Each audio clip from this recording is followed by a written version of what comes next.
Merci beaucoup, Président. Président, fii sunu borom moo dogal tey jii ñun ñëpp ñu nekk fii représenter le peuple sénégalais am ay responsabilités devant le peuple sénégalais am responsabilité devant sunu borom te commission boo xam ni ad hoc keroog nekkoon nañ fa dañ fa teewal sunu borom teewal fa askan bi ñu laaj ñu loo xam ni lu am solo la réew mi yëpp ak au plan international ñëpp taxaw di ñu déglu ñu laaj ñu examiner et je souligne le mot examiner la levée de l'immunité parlementaire d'un collègue député mu nekk une lourde responsabilité ndaxte du immunité boo xam ni c'était un privilège individuel privé mais c'était un privilège pour la démocratie, pour le peuple sénégalais. C'était un outil, une arme pour protéger notre démocratie. Moo tax il était délicat liggéey googu et beaucoup de collègues dañuy def confusion, Monsieur le Président. Confusion bi lorsqu'ils entendent parler d'instruction, tout de suite instruction égale palais de justice égale pouvoir judiciaire, au point de ne pas comprendre la mission qui a été réellement assignée à la commission ad hoc. La mission qui est assignée à la commission ad hoc est véritablement une mission d'investigation, de compréhension, d'examen et d'instruction pour statuer, pas dans le fond des choses, mais pour statuer si oui ou non nous devons lever l'immunité parlementaire d'un collègue député. Or, à ce niveau-là, Monsieur le Président, il y a eu obstruction et je vise les articles 52, les articles 44, les articles 45, les articles 37, les articles 39 et les articles 40. Tous ces articles-là, ces dispositions de notre règlement intérieur ont été toutes violées. L'article 52 dit « doit être entendu le député intéressé ». On parle bien français. « Doit être entendu » ne veut pas dire qu'on ne peut pas entendre quelqu'un d'autre. On nous a refusé d'entendre quelqu'un d'autre pour mieux comprendre ce qui se passait autour de ce dossier. Parce que dans le PV, il y avait des noms qui avaient été cités et nous voulions comprendre pour ne pas être mécaniquement obligés de prendre une décision. L'article 44 dit bien « peut entendre n'importe quelle personne lorsque la commission juge utile, nécessaire de l'entendre ». On nous a refusé aussi d'entendre une autre personne. Et on ne peut pas évoquer l'article 45 qui dit que oui, on peut délibérer lorsque le quorum est atteint. Mais lorsqu'on parle de quorum, il faut une base stable. Et la base stable, on nous renvoie à l'article 40. Et l'article 40 qui dit qu'en cas de vacances, il faut obligatoirement faire remplacer donc les députés démissionnaires. L'article 37 faisait obligation de mettre à disposition des députés qui siégeaient dans cette commission-là les documents qu'il fallait. On nous a refusé de mettre à notre disposition les documents. Est-ce sérieux, Monsieur le Président, une décision aussi importante des représentants du peuple pour 20 minutes leur demander de consulter des PV, des certificats médicaux? Nous ne sommes pas habilités et qualifiés. Et l'article 44, Monsieur le Président, qui dit effectivement, plutôt l'article 39, qui dit que nous avions la possibilité de constituer des groupes de travail avec des experts pour nous édifier. Il n'y avait aucun médecin autour de la table. Aucune possibilité d'aller au fond du dossier pour pouvoir statuer si oui ou non nous pouvons lever l'immunité parlementaire de notre collègue.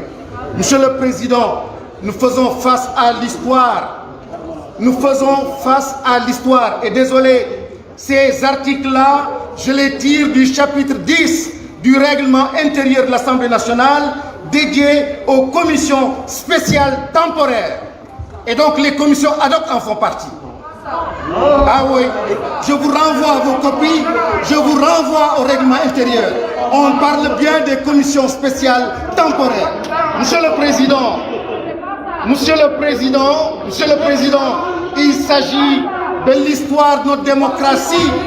Monsieur le Président, nous sommes en train de rater le train de la véritable émergence. Une émergence du peuple sénégalais qui met en avant sa dignité, qui met en avant la consolidation des acquis démocratiques et le renforcement des acquis. Monsieur le Président, vous faites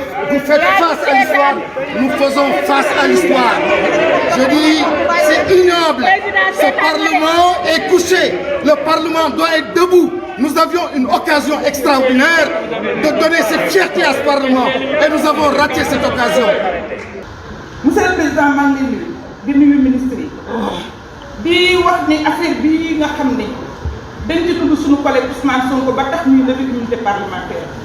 dafa nekkoon affaire privée ba mu mujj nekk affaire d'État. jërëjëf monsieur le ministre parce que leeral nga ñu waaye damaa xam ni xaw ma ban conseil des ministres nga yëgal président waaye le 9 mardi la donc bu woon jour conseil te diggante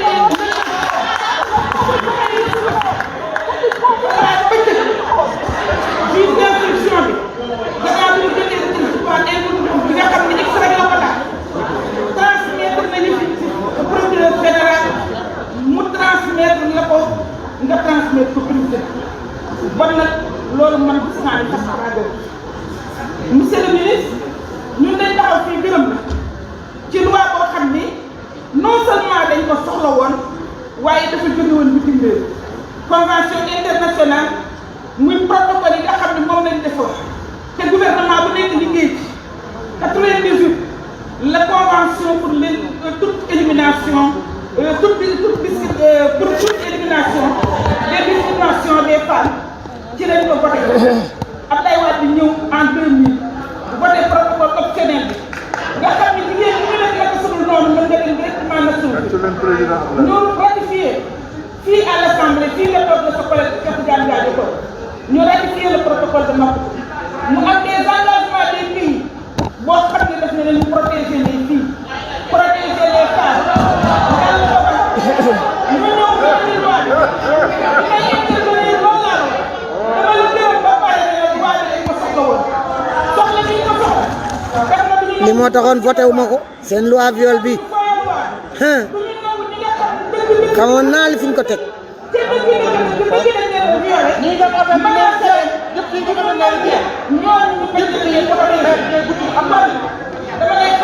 voilà man mii maa ngi gisee yow mii placé nga monsieur le ministre. parce que sëñ Bamba xam nga am na ay femmes yoo xam ne dañuy liggéeyal ak ñoom. voilà femmes yooyu bu ñu violé dañuy jóg taxaw waaye boo gisee bi yoon taxawuñu dañoo bëgg ko utiliser loi bi à des fins politiques dañoo bëgg ko utiliser loi bi dañ koy gis gis nañu ay partie civile ñu bokk di yow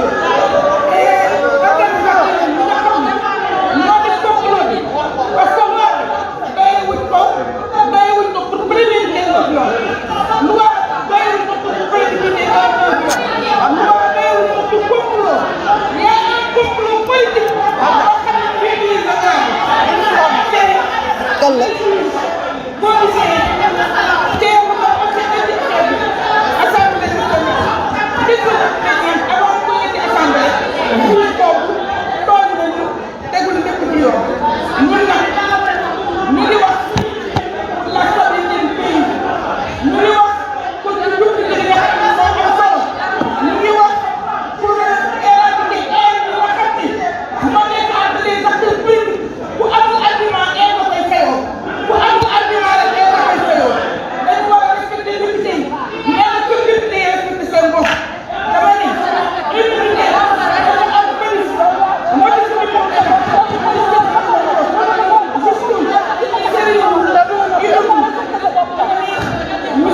tey bis la boo xam ne ñu ngi daje ak bis bu rëy muy bis Magal ñun ñi nekk ci salle bi man soobu léegi waxuma 95% yi wala lu ko ëpp ay jullit damay direct nit ñi dañuy soow jël nañu lu rëy bi waroon nañ dem juma jox ñu lu rëy loolu ñu ñuy jox rëy waaye dafa rëy rëy ba àgg foo xam ne ab jullit di ca témoin da caa def ndax suñu borom dafa wax ne wallazina yarmuqitulloo dafa wax ne wallazina yarmuna muhsanaati wala muhsanaati bi arba'ati shuhadaa samaaniina jaldatan wala ta'khudhuhum mais micro yi tax foorul fee ma jàpp ne yéen tey de yéen a laaj ngeen war a dogal li ngeen di dogal suñu borom am lu ci wax ndax nit fi ñu ko jiiñee njaalo muy viol dafa wax ne ñeenti nit yoo xam ne kenn ku ci nekk day nekk ab jullit bu wér nekk góor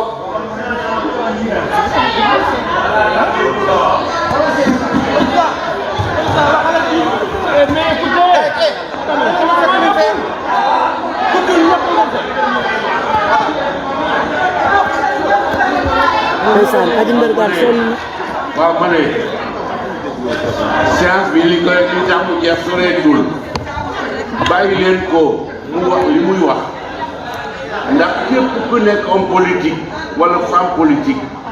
war nga nangu déglu lu la naqari ak lu la neex àndul nga déglu ko ba mu jeex wax dëgg yàlla kenn du lu tere loolu déglu wante lañ maa leen ñaan yéen a ngi yàq liggéey bi s'il vous plaît bàyyi leen ko mu wax bilaay Niass Koumba Abdallah sa njaboot rek. sa njaboot a de Niass Koumba Abdallah ndax mu mën a nangu ne viol am na njaalo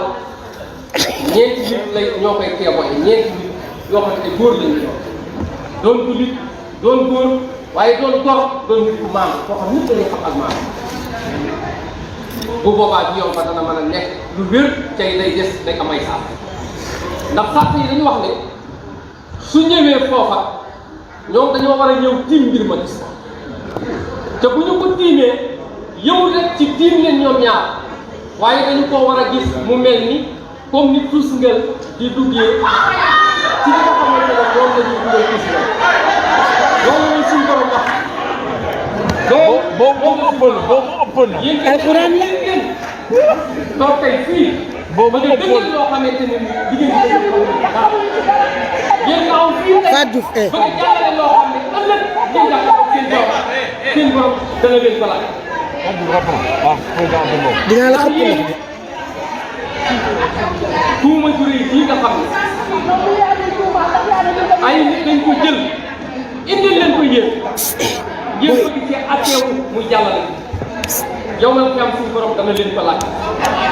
ndax suñu borom nee na yeta nodd na suñu borom nee na juróom-ñaar yi nga xam ne seedewuñ fi dara loo seede ngay laaj ñu seedewuñ dara dañuy bàyyi si suuf si liggéeyam da ngay ànd rek damaa bëgg dugg dégg ci seen li muy wax defuñu ko seedewuñu kuy rey nit ku rey nit waaye juróom-ñaareel mooy nit ku tuur nit ku jaaloo te yéen lii su ngeen ko voté mooy wane ne jiiñ ngeen ko su ngeen ko voté rek mooy wane ne jiiñ ngeen ko kon bu ñëwoon ci yàlla da ngeen bokk ci ña nga xam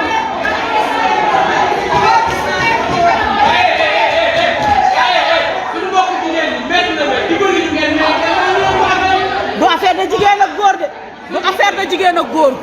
bu kenn déplacé débat bi jot a déplacé de du affaire de jigéen ak góor fii ñëpp a nekk suuf si ñëpp a nekk suuf si du jigéen ak góor de ñëpp a nekk suuf si. am na ku ma menacé sànq ci internet bi nee na buñ paree ci Sonko man la ñuy lever sama immunité parlementaire maa ngi koy gis ci commentaire yi na doon suba ci ngoon tàkkusaan am na ku ma menacé nee na bu subaa man la ñuy commencé monsieur le ministre na doon suba nañ ko lever suba suñu borom dellu waxaat kasoo ma gënal néeg ba sax man ndax dépense wàcc ma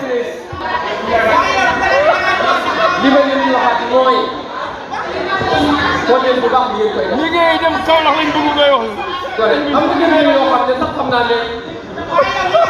la waral ñoom ñu dem la waral ñoom ñu dem xam naa ne loolu ñu nit ñi moo waral ñoom ah musli ndax xam nañ ne lii ku ko wote bu yow dam kaa ne si borom dana la ko laaj ndax témoin nga te témoin nga ci loo xam fekke na ci nekk ëllëg da nga jàkkaarloo sa borom ba jàpp ne yow dong la bind te yàgg ñu asalaamaaleykum wa rahmatulah. dem leen voté ji dem leen ñibbi ñun taluñu leen duñu ànd ci ay mascarade duñ ko voté duñu ànd ci ay mascarade duñ ko voté ay mag yoo xamante ne lekk xaalisu réew mi rek lan fi nekkee nan ñibbi